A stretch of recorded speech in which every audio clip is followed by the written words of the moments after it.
Biology का PCM by Sumit Sharma YouTube channel में। तो पिछले वीडियो में हमने डिस्कस किया था, इस वीडियो का इंट्रोडक्शन पार्ट जो सॉल्यूशंस चैप्टर है इसका इंट्रोडक्शन डिस्कस किया था। आज हम बात कर रहे हैं टाइप्स ऑफ सॉल्यूशंस के बारे में। आज हम क्या पढ़ने वाले हैं? Types of solution. ये जो टॉपिक है हमारा टाइप्स ऑफ सॉल्यूशन, इसके बारे में स्टडी करेंगे। तो इसमें सबसे पहले सॉल्यूशन के बारे में हल्की सी जानकारी दी गई है। सॉल्यूशन के बारे में बताया गया है कि आखिर सॉल्यूशन होता क्या है। तो इसमें क्या लिखा हुआ है?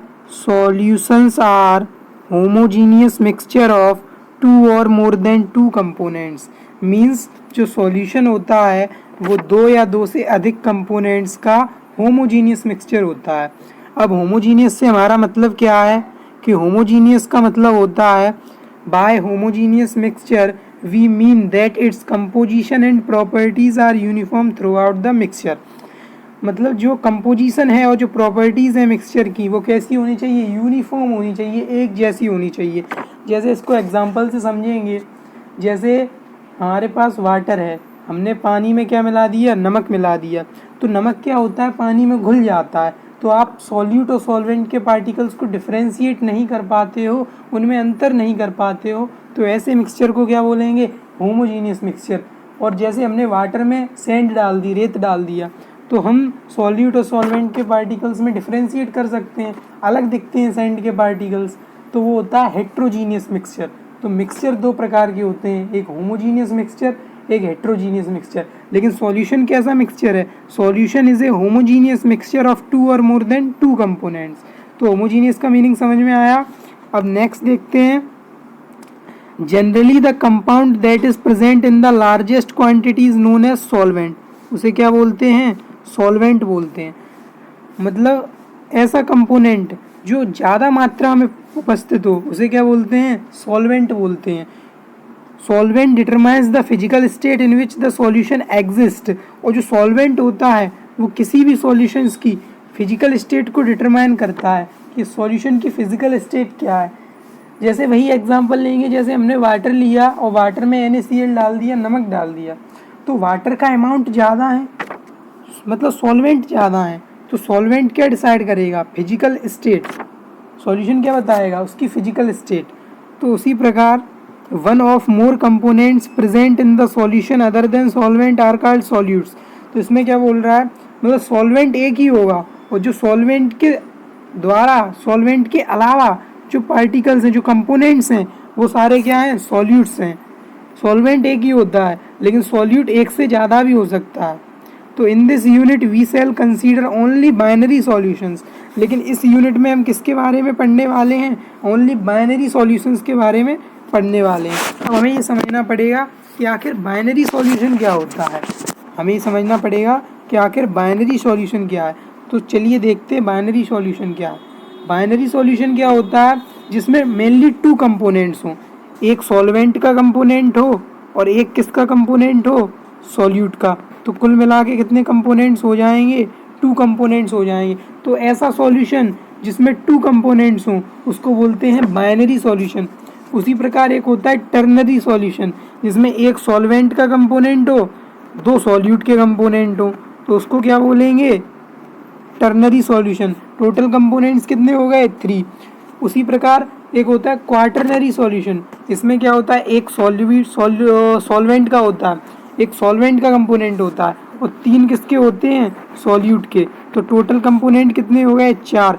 तो ऐसे सॉल्यूशन को क्या बोलेंगे? Quaternary solution. तो यहाँ तक क्लियर। अब हम देखते हैं कि इसमें दे रहा इसमें दिया गया है consisting of two components here each component may be solid, liquid or in gaseous state. इसमें क्या हो सकता है कि जो कंपोनेंट है वो सॉलिड भी हो सकता है, लिक्विड भी हो सकता है और गैस भी हो सकता है। डिस्कस किया गया है टेबल 1.1। टेबल 1.1 में कुछ टाइप्स ऑफ सॉल्यूशंस दिए गए हैं। तो सबसे पहले देखते हैं टाइप्स ऑफ सॉल्यूशन। तो टाइप्स ऑफ सॉल्यूशन में पहला सॉल्यूशन आता है गैसियस सॉल्यूशन। गैसियस सॉल्यूशन को 3 भागों में बांटा गया है। सबसे पहला है gas solution, gas liquid solution, gas solid solution. तो गैस सॉल्यूशन देखते हैं। ऐसा सॉल्यूशन जिसमें सॉल्वेंट क्या हो? गैस, और सॉल्यूट भी गैस हो, तो उसे बोलते हैं गैसियस सॉल्यूशन। तो इसका एग्जाम्पल दिया गया है mixture of oxygen and nitrogen gas.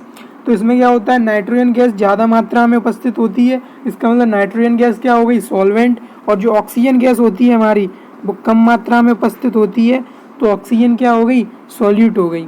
उसी प्रकार गैस लिक्विड सॉल्यूशन, इसमें देखते हैं क्लोरोफॉर्म मिक्सड विद नाइट्रोजन। इसमें नाइट्रोजन क्या होता है, ज़्यादा मात्रा में होता है, और क्लोरोफॉर्म जो लिक्विड होता है वो कम मात्रा में होता है। तो ये किसका एग्जाम्पल है, गैस लिक्विड सॉल्यूशन का। उसी प्रकार नेक्स्ट है गैस सॉलिड सॉल्यूशन। इसमें सॉलिड क्या होता है, कैम्फर। तो कैम्फर क्या है, सॉल्यूट है, कम मात्रा में है, और नाइट्रोजन गैस क्या है, सॉल्वेंट है, सॉल्वेंट ज़्यादा मात्रा में होता है। तो ये तो बात रही गैसियस सॉल्यूशन की। अब देखते हैं लिक्विड सॉल्यूशन। आखिर लिक्विड सॉल्यूशन क्या है, इसको भी 3 भागों में बांटा गया है। सबसे पहले इसमें सॉल्वेंट क्या रहेगा, सॉल्वेंट लिक्विड रहेगा, लेकिन सॉल्यूट गैस भी हो सकता है, लिक्विड भी हो सकता है, सॉलिड भी हो सकता है। तो सबसे पहले हम बात कर रहे हैं लिक्विड गैस सॉल्यूशन के बारे में। तो लिक्विड गैस सॉल्यूशन का एग्जांपल क्या है, oxygen dissolved in water. Oxygen किस में घुली हुई हो, पानी में, तो वो किसका एग्जांपल होगा, लिक्विड गैस सॉल्यूशन का। इसमें वाटर ज़्यादा मात्रा में होता है, ऑक्सीजन कम मात्रा में होती है। नेक्स्ट लिक्विड सॉल्यूशन, इसमें क्या होता है, इथेनॉल, जो इथाइल अल्कोहल होता है वो वाटर में घुला रहता है, वाटर का अमाउंट ज़्यादा होता है, और इथेनॉल का अमाउंट क्या होता है, कम होता है। तो ये किसका एग्जाम्पल है, लिक्विड सॉल्यूशन का। उसी प्रकार हम देखते हैं लिक्विड सॉलिड सॉल्यूशन। तो लिक्विड सॉलिड सॉल्यूशन का एग्जांपल क्या है, हम जानते हैं अभी गर्मियाँ चल रही हैं, तो अभी क्या हम ग्लूकोज का यूज़ करेंगे। तो इसमें क्या है, glucose dissolve in water, glucose पानी में घुला हुआ है, तो ग्लूकोज का अमाउंट बेसिकली कम लेंगे और वाटर का अमाउंट ज़्यादा होगा। तो ये किसका एग्जांपल है, लिक्विड सॉलिड सॉल्यूशन। याद रखो, सॉल्वेंट पहले आएगा जिसकी मात्रा ज़्यादा हो, और फिर सॉल्यूट आएगा, नेक्स्ट देखते हैं सॉलिड सॉल्यूशन। तो सॉलिड सॉल्यूशन के भी 3 भाग हैं, solid gas solution, solid liquid solution, solid solution. तो इसमें क्या होता है, सॉलिड सॉल्वेंट होता है। तो इसका एग्जांपल है solution of hydrogen in palladium. जो पैलेडियम होता है, पैलेडियम एक सॉलिड है, इसमें हाइड्रोजन गैस डिसॉल्व है, पैलेडियम का अमाउंट ज़्यादा है, हाइड्रोजन गैस का अमाउंट कम है। तो किसका एग्जांपल है, सॉलिड गैस सॉल्यूशन का। सॉलिड लिक्विड सॉल्यूशन का एग्जांपल देखते हैं amalgam of mercury with sodium.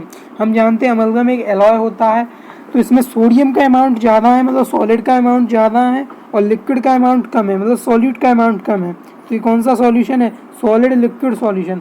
अब देखते हैं सॉलिड सॉल्यूशन।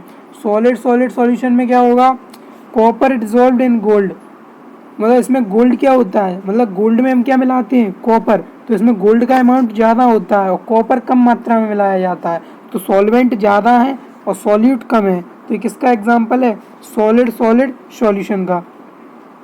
तो इस वीडियो में हमने डिस्कस किया types of solution on the basis of physical state के बेसिस पर सॉल्यूशन के कितने टाइप्स थे।